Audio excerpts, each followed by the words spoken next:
Xbox recently announced a partnership with AI company inworld, and I want to talk about why developers are worried, how it could negatively impact our industry, and also why you might think generative AI is a great idea when it can be used to create a disaster. Now, the responses have been negative to say the least. Please stop this. AI enabled these nuts. And my personal favorite, please also develop AI that will play the game for me. It will be extraordinary to have fewer humans involved. Now, developing video games is already one of the toughest jobs in entertainment. And the last thing a developer wants to hear after witnessing over 6,500 layoffs in the calendar year is one of the biggest gaming publishers partnering with a tool that will theoretically lead to more layoffs. And while some gamers may try to pour you an ice cold cup of that company Kool-Aid while reassuring you that this is just a tool made to assist and not replace developers, you can tell them to eat a piping hot shit sandwich because it's already begun. We've already seen companies using AI to generate art instead of paying an artist. Some like Ubisoft Latin America letting us know by hashtagging Midjourney, but most trying to just get away with it. Like this Fallout TV series art from Amazon, fans quickly noticed that many parts of the image made no sense, such as this double-sided car. Activision shut down the Overwatch League, and the Toronto Defiant CEO tweeted this image as a sort of send-off, but then you zoom into this hand and it's not holding onto what looks like a plastic bag handle attached to a hat, and then you realize this isn't the Overwatch logo, this is the Overwatch logo, and that's all before zooming into the corner here and being met with a massive dong. That post is still up because clearly that CEO doesn't give a fuck. And this is a key takeaway. The people who have more than enough money to pay artists try to get away with it and don't care how bad the end result is. And if companies are more than happy to attempt to slip this past you when the AI isn't convincing yet, what do you think they'll do a few years from now when it becomes impossible for a human artist to tell if a machine created something? Video games journalism has also seen numerous layoffs and shutdowns over the past few years, and AI will only make this worse, not just from the perspective of article creation, but also because AI by design makes visiting websites obsolete. Rutledge, the CEO of gaming site TechRaptor, highlighted this issue by showing how Google's Saved You a Click AI summarizes a topic for an end user, which saves them time, but these websites are not compensated for the fact this causes them to lose visits to their website. Introducing AI as just a tool to a developer is the same as Ford introducing just a car to his horse and saying, you see this machine with no emotions that never needs to eat or rest? It's not going to replace you. Don't worry. It's just going to give you a few days off a week. While using AI to generate assets and content and helping with writing can be viewed as a tool for an indie developer or creator, there's no reason for devs to trust that publishers will vow to use AI as a tool rather than a replacement. This conversation surrounding machines replacing humans was at the center of the Writers Guild and SAG-AFTRA strikes. And developers are right not to trust these large companies, even if they message that these AI advancements are just tools, when the biggest game on the planet fired 16% of their workforce and Bungie laid off 100 staffers just 20 months after assuring employees that Sony's acquisition would not result in layoffs. Then it comes the other piece of this generative AI future, this concept of endless content. So let's look at what inworld actually is, which was founded in 2021 by experts who pioneered conversational AI platforms and generative models at a company that was acquired by Google called API.ai. This year, NASDAQ recognized inworld as the best funded AI and game startup after a recent round of funding at a $500 million valuation. The heart of their tech is their character engine, which is meant to be injected into traditional environment engines like Unreal and Unity and leverage multiple language learning models so players can interact with NPCs using natural language and receive real-time responses. Now, a lot of the tech and features showcased through various concepts are pretty fascinating. You can configure safety to ensure adult topics are never discussed. Craft a player profile so NPCs will react differently depending on your background. A fourth wall feature which ensures NPCs built in your fantasy world have no knowledge of the real world. So if you ask about New York City, they'll react accordingly and tell you they've never heard of it. Long-term memory, so NPCs can remember key things you've said across multiple play sessions, and even a feature that brings relationship building closer to reality, where every interaction changes how NPCs feel about you, bringing them closer to being your friend or your foe. There's a lot here that represents a monumental leap in the way that we interact with video games, especially when I think of its application in educational content. Niantic, most known for Pokemon Go, created an interactive experience called Wall, where you can ask an owl questions about the redwood forest. On the surface, I don't see this technology as a direct replacement for developers yet, as they will still be needed to inject this and ensure that none of it breaks a game, which I feel is a pretty tall order when you consider how this will be implemented. But even though some may want to see this through an optimistic lens, one job that is instantly threatened is voice acting. So using this model, traditional NPC voice actors would need to license their voice to become the model for the AI speech in order to manipulate it. That creates a whole new set of problems, and the alternative for publishers is faster and much cheaper, which is simply using a text-to-speech language model to replace a human being. The de facto leader in the space, 11 Labs, can already be implemented into inworld's engine. They're also working on AI dubbing that retains the original voice's tone and style and instantly translates it to other languages, threatening job losses that will ripple worldwide. And this isn't fear-mongering on my part. It is an inevitability by using this particular technology. As voice actor Shelby Young put it, recording NPCs is how many voice actors cut their teeth in this industry. This will make it even harder for new talent to break into video games, and it will, because their future employment could be dependent on developers who wish to create games in a traditional sense, which is insane to think that we may reach a moment in time that traditional development means using human beings. Embark Studios, who are working on the finals, admitted on a podcast last June that they use text-to-speech instead of hiring voice actors. Now, they claim that making games without actors isn't an end goal, but also admit that they needed humans to simulate grunts and pain noises, but it wasn't because they wanted them involved. It was because, from their own admittance, the AI wasn't capable of it yet.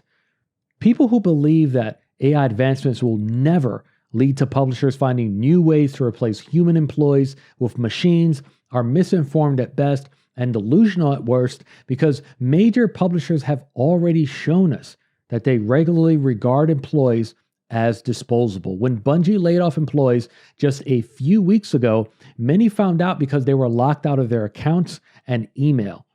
Our industry has a historical problem with crunch culture, but the solution publishers have come up with is to continue to overwork their employees, release games in an unfinished state, apologize to fans, and then continue crunch to fix it after collecting your money. There's no reason for anyone to trust that any improvement in workflow would mean devs will not be overworked. Now, in the right hands, procedural quest content can add a dynamic layer to a play session, and I think some developers and publishers will use this technology appropriately as a tool to assist employees and improve workflows. But a much harsher reality that could come to fruition is this tool replacing employees and being abused by publishers with the intention to keep you playing their games longer for a much cheaper investment. See, many publishers operate on a simple philosophy. How can I build something functional as cheaply as possible and still double my investment? That's how you get absolute trash like Silent Hill Ascension. Bloomberg's Jason Schreier recently revealed that Modern Warfare 3's development time was just 16 months, and staff had to crunch to deliver the game on time, even though they were told by Activision that this new direction would lead to less crunch. But they changed their mind mid-development and turned a small expansion into $70 DLC. This is Konami and Activision weaponizing the nostalgia and love you have for a franchise to manipulate you into interacting with a pile of dog shit. The concept of a game where speaking to an AI can reward you with endless content sounds cool on paper, but in the wrong hands, it represents what I call the bottomless pit. It's a tactic currently used by every social media app. The more you interact with it, the more addictive the loops will be because you're served content in a way that's designed to accomplish one thing and one thing only: keep you on the service as long as possible. Think about TikTok's recent live NPC trend. It represents the current bottom of a bottomless pit of content. Watching and interacting with it means your brain is so fucking fried from endlessly scrolling, looking for content that will reward you in some way, you become enthralled by a human being acting like a robot and screaming, "Ice cream so good." Absolutely nobody should find this entertaining, but the sheer amount of content you're exposed to has radically shifted your own taste. You can no longer distinguish between what's good and bad anymore. And this is kind of already happening in the multiplayer space. Live service games are designed to keep you playing and coming back on a regular basis. Blizzard president Mike Ybarra recently told The Verge that players have no patience. They want new stuff every day, every hour. But the issue with this statement is that's a problem created by Blizzard because it's the key to monetization. It's hijacking a player's internal reward systems, daily and weekly challenges, limited time skins and events, timed battle passes, all offered to induce FOMO. When you introduce someone to the possibility of unlimited, they're always going to seek more. It's a bottomless pit. Now, I wouldn't be surprised if publishers one day use AI to create single-player loops designed to keep you playing the game. Let's take this tweet from Garrett Atkins, for example. He says, imagine a game where no two playthroughs are the same because every NPC is powered by AI, so it's basically Westworld, but a video game. This is prime territory for designing the video game version of a bottomless pit. When you finish watching a YouTube video, you're instantly recommended something similar. Now imagine a game with unlimited quests where you finish one and you're instantly given another. This can be abused by companies to craft their world solely driven to retain your attention. Games, especially single-player games, serve a fundamental purpose of crafting a world, a proper story with a beginning, and most importantly, an end. A human creator's motivation is to deliver an amazing experience, but machines are calculated by design. Their motivations can be easily corrupted, where their single desire is just to keep you playing longer. And if this sounds far-fetched, look no further than what WB CEO David Zaslav said during a recent company's earning call, where he spoke about moving away from 3 to 4 year release schedules and towards, quote, more always-on gameplay through live services, multi-platform, and free-to-play extensions, with the goal to have more players spending more time on more platforms. Notice how there's no mention of a great experience or delivering value or fun.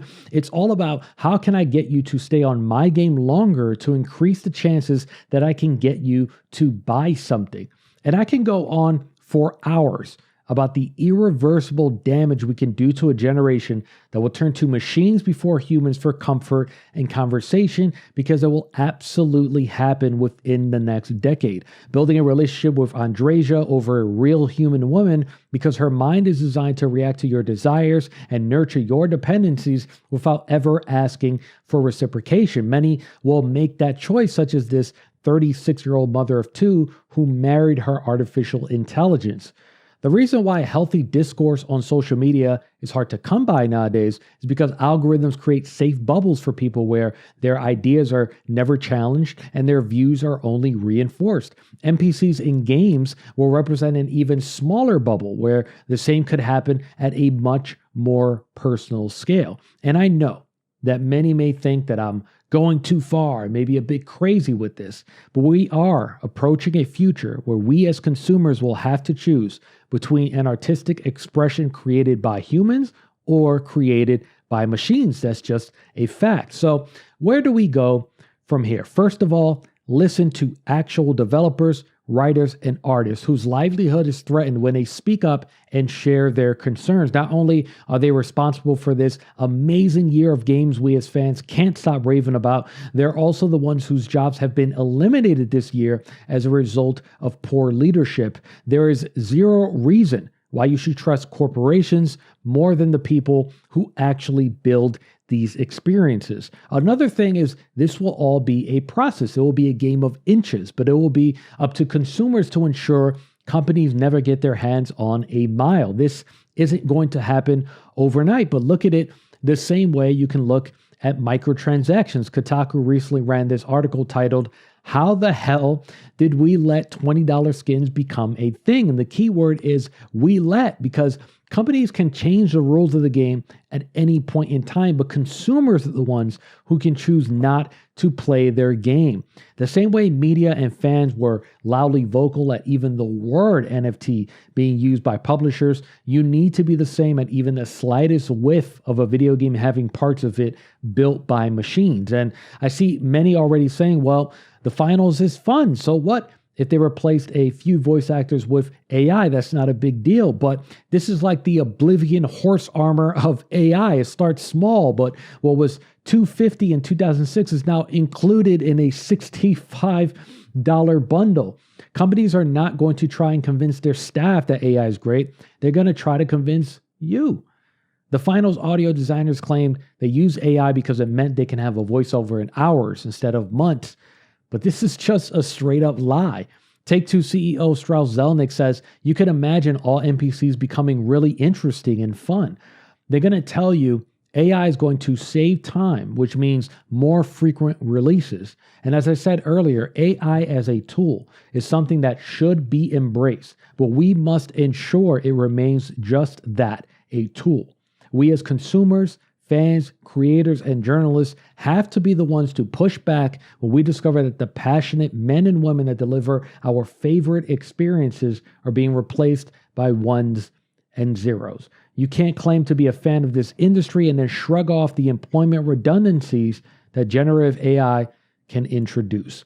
Like it if you liked it, subscribe if you loved it, and comment down below your feelings on this topic. Thanks for watching.